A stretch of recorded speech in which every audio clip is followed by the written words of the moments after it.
Como cada miércoles en el estudio, Guillermo Valdés. ¿Cómo estás, Guillermo? Muy bien, buenas noches. A ver, pues vaya que hay tema. Tu columna de hoy, durísima desde el título.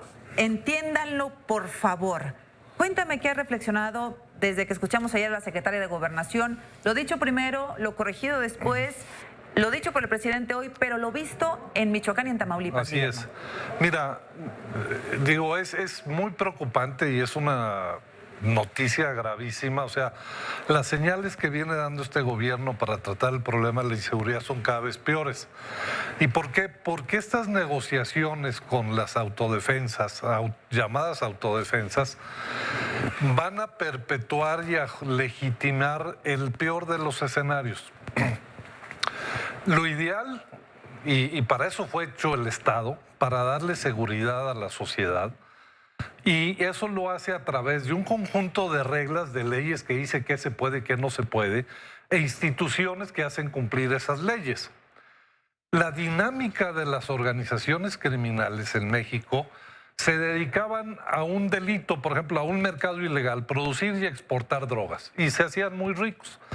Pero luego fueron avanzando y además de ese negocio del narcotráfico se añadieron otros, los secuestros, el robo de combustibles, huachicol, el tráfico de indocumentados, delitos patrimoniales para quitarle a la gente su dinero, o delitos u otros mercados para quedarse con el dinero del Estado.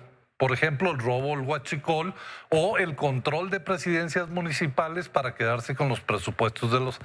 Y por último, controlar toda la sociedad y regir ellos, ser el Estado real en las comunidades. Claro. Entonces, la sociedad ya no tiene para dónde hacerse más que aliarse con ellos. Entonces, cuando los criminales caminan en ese sentido y se apoderan de los mercados ilegales, del patrimonio de la sociedad, del patrimonio del Estado, y llegan a ser las autoridades las que hacen valer, que es lo que estábamos viendo en el reportaje de Tamaulipas, de cómo la columna armada Pedro Méndez es el que controla ahí la autoridad, ¿no? Entonces, el negociar con ellos sin un mando claro, sin ningún orden, sin ninguna exigencia sensata, sin un marco jurídico, sin un objetivo, es legitimar a estos señores y dejarlos a decir, sigan haciendo eso, pero háganse buenos, ahí les pongo una agroindustria.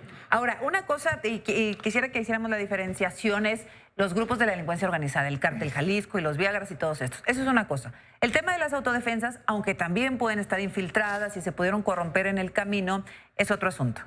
¿Lo consideras así o no?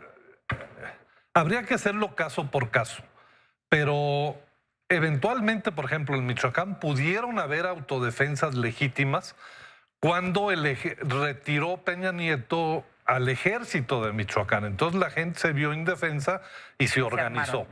Pero esas organizaciones surgieron respaldadas, apoyadas por gente del Cártel Jalisco Nueva Generación. Y de hecho, varias autodefensas de Michoacán, en realidad, en la mañana se dicen que son autodefensas y en la tarde actúan como Viagras. O la columna en Tamaulipas es claramente una parte armada del Cártel del Golfo. Déjame hacerte una provocación, Guillermo. ¿Qué nos dice, si no tenemos una experiencia previa, al menos evidente, que una negociación no es ideal? ¿Por qué no funcionaría una negociación? ¿Por qué no probar una negociación? A ver, mira, porque cuando tú quieres negociar algo, tú debes de fijar primero desde el Estado cuáles son los mínimos que tú dices, yo esto no lo puedo tolerar.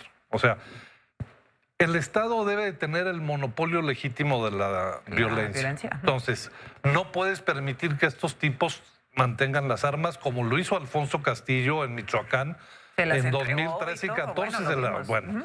Segundo, no puedes tolerar que las organizaciones criminales cobren derecho de piso. Eso es el monopolio del Estado para cobrar impuestos. Esos señores cobran sus impuestos.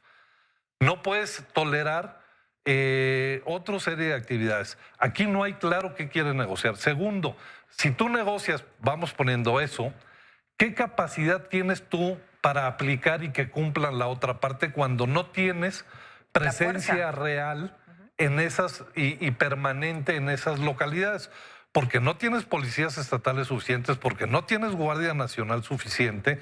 Entonces negociar con ellos es regalarles proyectos, regalarles dinero para que sigan haciendo esto. Entonces es exactamente el otro mundo ideal, o sea, en donde el Estado es el que controla, le entregas todo el poder a las organizaciones criminales y dejas a la población completamente indefensa, y lo único que obligas es a decir pues que ellos se formen, se integren a esas organizaciones criminales porque es la única manera de sobrevivir. Entonces es un despropósito mayúsculo. Entiéndanlo, por favor. Así se llama tu columna. Gracias, Guillermo. De nada. Hasta la próxima semana.